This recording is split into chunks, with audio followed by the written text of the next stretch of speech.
Hi, Shia. Tonight I'm going to read you a longer story. This is called The Smartest Giant in Town. George was a giant, the scruffiest giant in town. He always wore the same pair of old brown sandals and the same old patched up gown. I wish I wasn't the scruffiest giant in town, he said sadly. But one day, George noticed a new shop. It was full of smart clothes, so he bought a smart shirt, a smart pair of pants, a smart belt, a smart stripy tie, some smart socks with diamonds up the sides, a pair of smart shiny shoes. Now I'm the smartest giant in town, he said proudly. George left his old clothes behind at the shop. He was about to go home when he heard a sound. On the pavement stood a giraffe, who was sniffing sadly. "What's the matter?" George asked. "It's my neck," said the giraffe. "It's so very long and so very cold. I wish I had a long, warm scarf." "Cheer up," said George, as he took off his stripy tie. "It didn't match my socks anyway," he said, as he wound it round and round the giraffe's neck. It made a wonderful scarf. "Thank you," said the giraffe. As George strode towards his home, he sang to himself, "My tie is a scarf for a cold giraffe, but look me up and down, I'm the smartest giant in town." George came to a river. On a boat stood a goat, who was bleating loudly. "What's the matter?" asked George. The goat told him of how his sail blew away in a storm. "Cheer up," said George. He took off his new white shirt. "It kept coming untucked anyway," he said, as he tied it to the mast of the goat's boat. It made a magnificent sail. "Thank you," said the goat. George strode on, singing to himself, "My tie is a scarf for a cold giraffe, my shirt on a boat as a sail for a goat. But look me up and down, I'm the smartest giant in town." George came to a tiny ruined house. Beside the house stood a white mouse with lots of baby mice. They were all squeaking. "What's the matter?" said George. "It's our house," squeaked the mother mouse. "It burned down, and now we have nowhere to live. I wish we had a nice new house." "Cheer up," said George, as he took off one of his shiny shoes. "It was giving me blisters anyway," he said, as the mouse and her babies scrambled inside. The shoe made a perfect home for them. "Thank you," she squeaked. George had to hop along the road now, but he didn't mind. As he hopped along, he sang to himself, "My tie is a scarf for a cold giraffe, my shirt on a boat as a sail for a goat, my shoe is a house for a little white mouse, but look me up and down, I'm the smartest giant in town."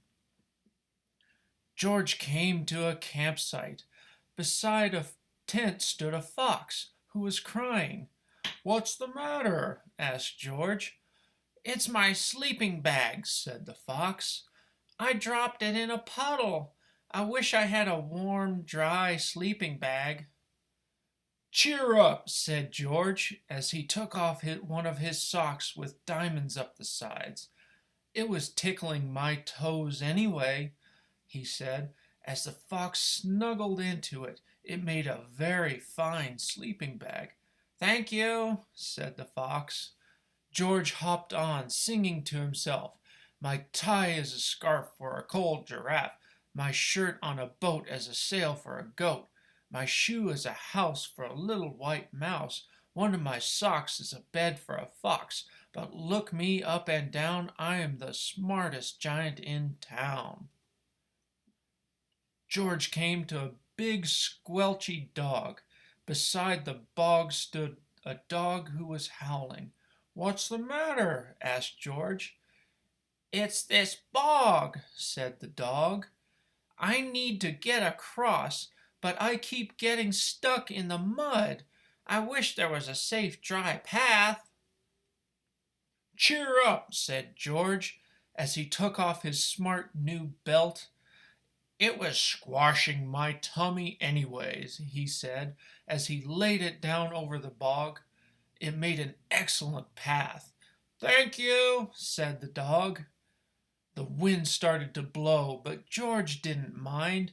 He hopped on, singing to himself, "My tie is a scarf for a cold giraffe, my shirt on a boat as a sail for a goat, my shoe is a house for a little white mouse, one of my socks is a bed for a fox, my belt helped a dog who was crossing a bog, but my trousers are falling down. I'm the coldest giant in town."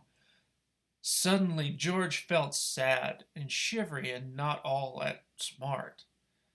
He stood on one foot and thought, "I'll have to go back to the shop and buy some more clothes," he decided. He turned around and hopped all the way back to the shop. But when he got there, it was closed. "Oh no," said George, as he sank down into the doorstep and a tear ran down his nose. He felt as sad as all the animals he had met on his way home.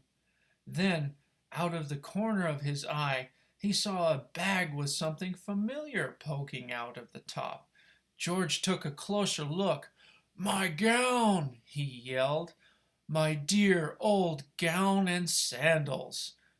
George put them on. They felt wonderfully comfortable. "I'm the coziest giant in town," he cried, and he danced back home along the road. Outside his front door stood all the animals he had helped. They were carrying an enormous present. "Come on, George," they said.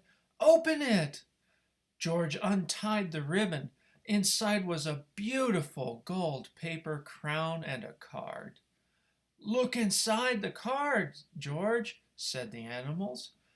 George put the crown on his head and opened the card.